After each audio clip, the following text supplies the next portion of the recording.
What's up, Gear Mortals? Trey Xavier here. First video in the brand new studio. How's it look?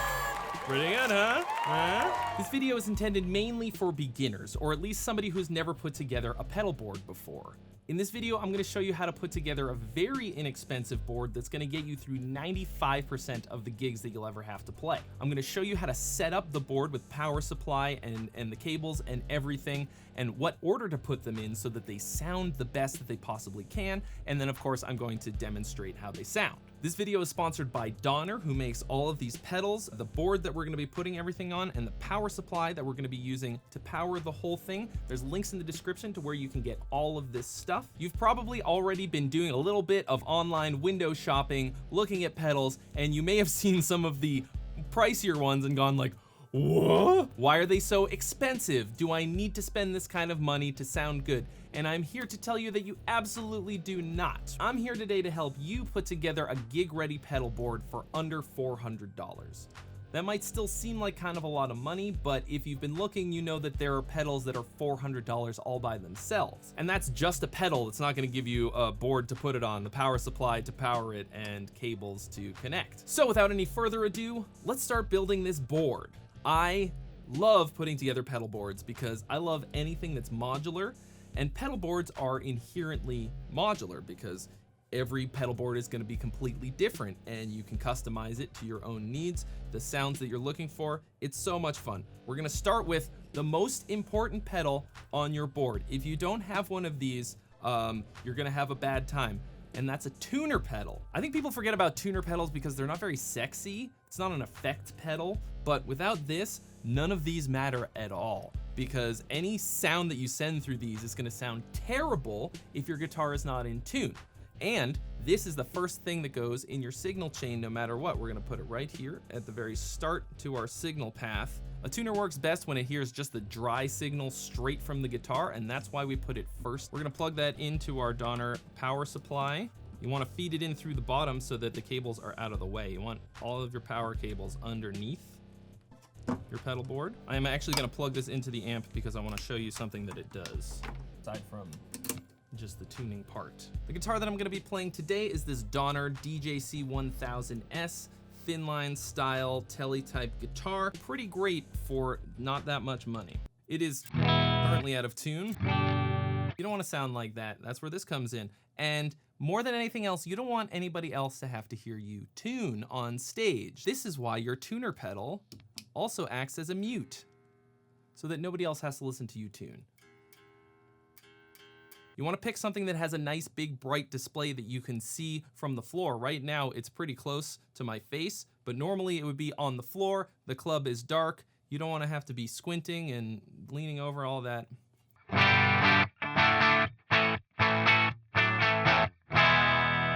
Much better. This will work with whatever kind of clean amp sound you've got. We're gonna be getting all of our gain sounds from the pedals today. Next up, we're gonna be plugging in our noise gate, another one that's not really that sexy, but this is extraordinarily important if you're playing rock, metal, punk, anything with high gain, fuzz, distortion, anything like that. You need a noise gate because what distortion does is it brings up the noise floor quite a bit. And if you don't have a gate, then you're gonna get a lot of noise out of your guitar, most importantly when you're not playing. So after the tuner comes the noise gate. We're gonna be plugging in using these flat patch cables from Donner. These are very important because you don't want bulky patch cables taking up all the space where pedals could go.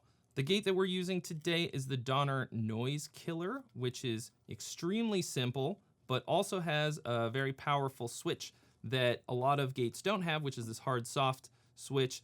This depends on the style of playing that you're doing, that you need it for. We'll go over that in a little bit. It's not gonna make any sense for me to turn this on until we've got some of these gain pedals plugged in. Important to note that signal flow on a pedal board is always from right to left. So the pedal's always gonna be plugged in from the guitar on this side to the amp on the left side. One very basic rule of thumb with a pedal board is to have it go from the lowest gain to the highest gain, and then to have all of your time-based effects like delay, reverb, flanger, anything like that, those kind of modulation pedals, all of that to come usually after your gain sounds. So with that in mind, we're gonna put our next pedal on here, which is gonna be this Ultimate Comp from Donner, which is A super powerful but simple compressor pedal. A compressor pedal is going to be most important if you play a lot of clean sounds. It can be very useful also for gain, but more than anything else, it's useful for clean sounds because clean sounds are very dynamic. That means that, you know, they're very quiet to very loud. There's nothing keeping it from jumping wildly except for your performance. So I like to use a compressor pedal for clean sounds to really kind of keep it even, and it also gives it a certain sound that I really like.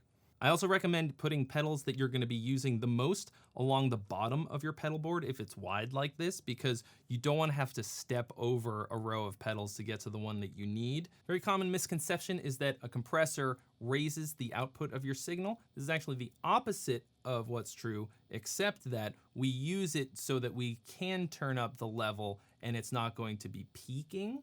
Basically what it does is it squashes those peaks of your playing so that you can raise the entire output level to a usable volume, and it's not gonna kill everyone in the crowd or your poor sound guy. So as you can hear, without it on,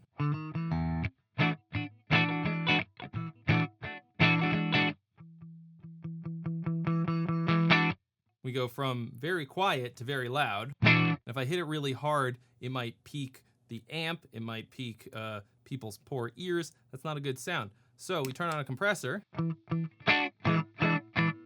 so that when I hit it really hard, the actual output level is a lot lower and everything's a lot more even.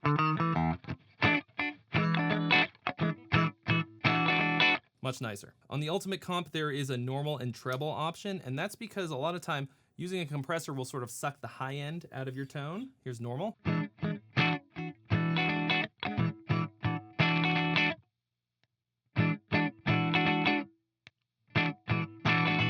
I think it sounds pretty good without it, but if you want a little bit of extra, you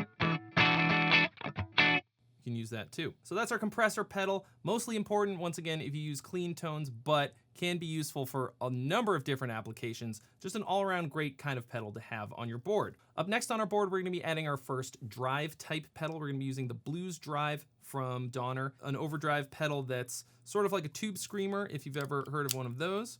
We're gonna plug that in right after our compressor. An overdrive pedal of this type is a sort of low gain type of distortion pedal that many people will turn the gain all the way down and also use to boost higher gain sounds, like the metal distortion pedal that we're gonna be adding in a bit. The Blues Drive has the basic controls of an overdrive pedal, which are level, tone, and gain. And then we've also got this hot and warm switch here. So here's our basic clean tone.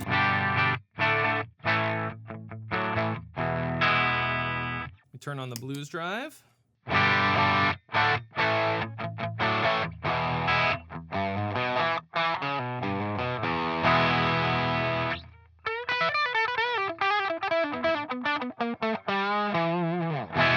So that's with the gain all the way down. We turn it up about halfway and we get this.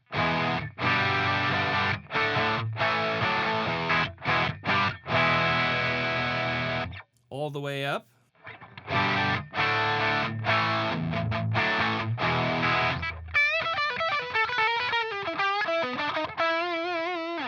Then we've got this hot switch.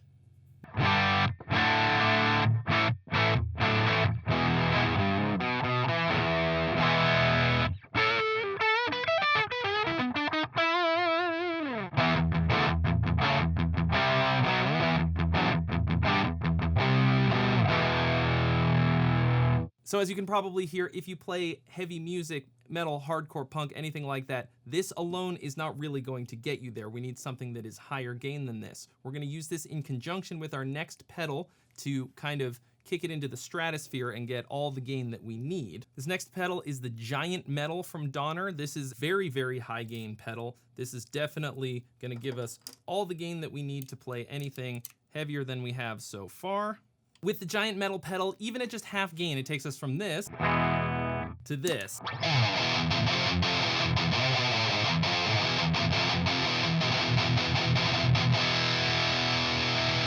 Let's crank it all the way up. Except, you hear that? Now we've got some noise. This is what happens when you have a lot of gain going on. That noise you're hearing is basically just the guitar picking up kind of atmospheric noise, electricity, EM interference, all kinds of stuff. It's just always there. And the more gain you put in, the more you're gonna hear it. That's why we have this fun toy, the Noise Killer.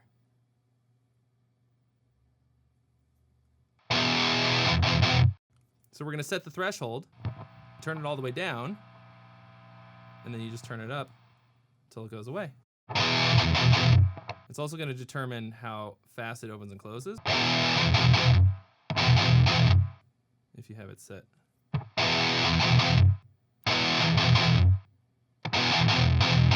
That's pretty good. Maybe a little more. Noise Killer has two different modes, hard and soft. Hard is for when you want it to open and close very quickly, and soft is more for like lead guitar when you want to not lose the tail of what you're playing, like you don't want to lose the sustain. The tone knob on the Giant Metal pedal is very versatile.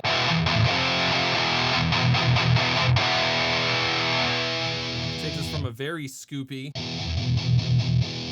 Your tone is going to disappear completely in the mix if you have it down like that, okay? Don't scoop your mids that much unless you want to be completely lost.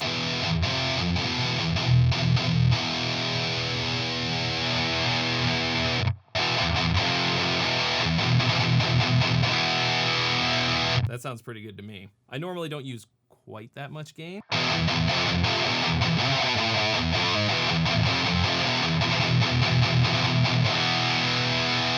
One cool trick is to combine your overdrive pedal and your distortion pedal, or to use the overdrive pedal to boost your amp. If you have an amp that's like kind of mid-gain, low-gain sound and you want more juice out of it, you can actually turn the gain all the way down on your overdrive pedal, turn the level up, and then use the tone knob to taste. And then you use it not only as a boost, but also a bit of a tone shaper for your either your distortion pedal or your high gain amp. So that does this.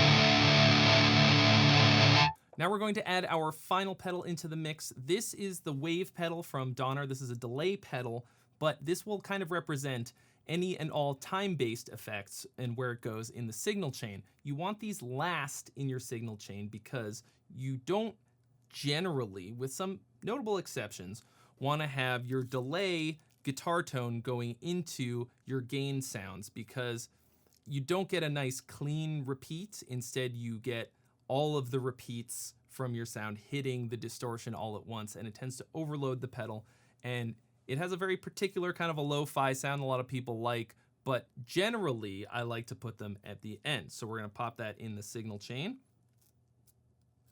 Once again, here's the dry signal. Now if we add in the delay.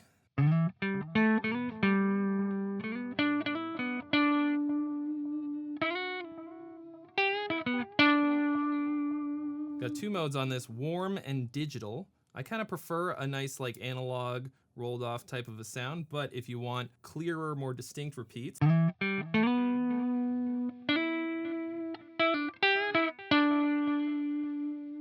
got that.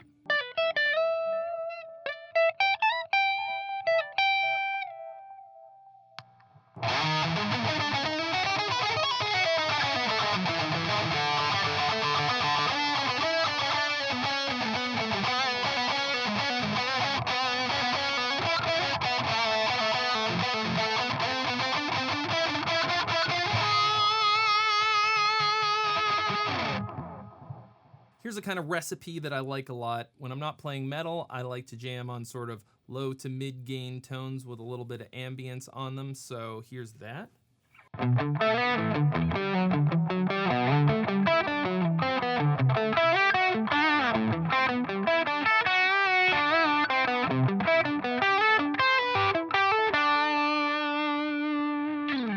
And then also like a slightly higher gain, hot blues type of sound.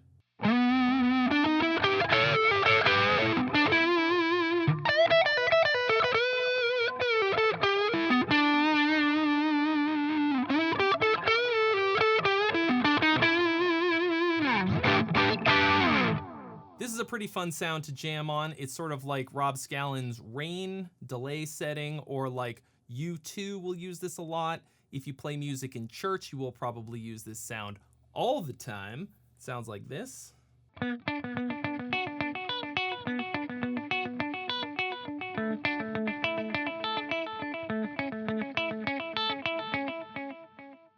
Here's just kind of a basic rock guitar tone.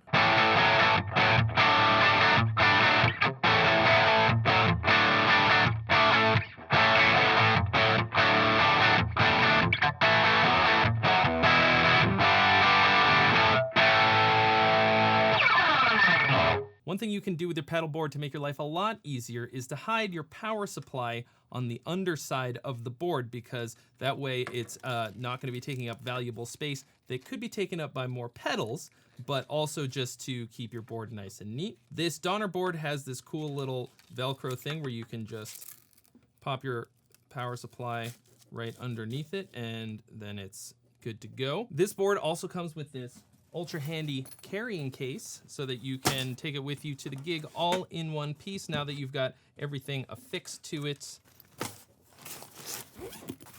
Boom. You've got a nice, neat little pedal purse. See ya. So there you have it, folks. This is gonna be a great pedal board to get you started. It will get you through just about any gig you can possibly imagine. And it's not really gonna get much cheaper than this to get all of this stuff together.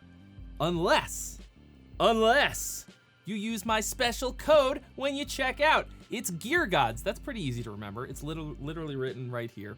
Just type in Gear Gods, all one word, in the coupon code section at checkout, and you're gonna get 20% off your entire order. You can order anything from Donner. Doesn't have to be just this stuff. If you buy just the board and all the stuff that I mentioned here, that's gonna take it down to $320, which is a steal of a deal. So hopefully this gave you a pretty good idea of how to put together your first pedal board. This is just the basics, the beginning. It only gets crazier and more fun from here. Since you play guitar, I also wanted to let you guys know that if you're interested in learning every single scale on the guitar in just 60 minutes, I have a very special guitar course called Relationships that's gonna teach you just that. And there's a link in the description where you can get it for 50% off. Thanks so much for watching, guys. Hopefully this helped you out. I really want to hear from you, so leave a comment in the comments section letting me know if this was helpful, if you're building your very first pedal board, if you have any questions for me, anything that I can help you with. I want to know, and I'll see you real soon.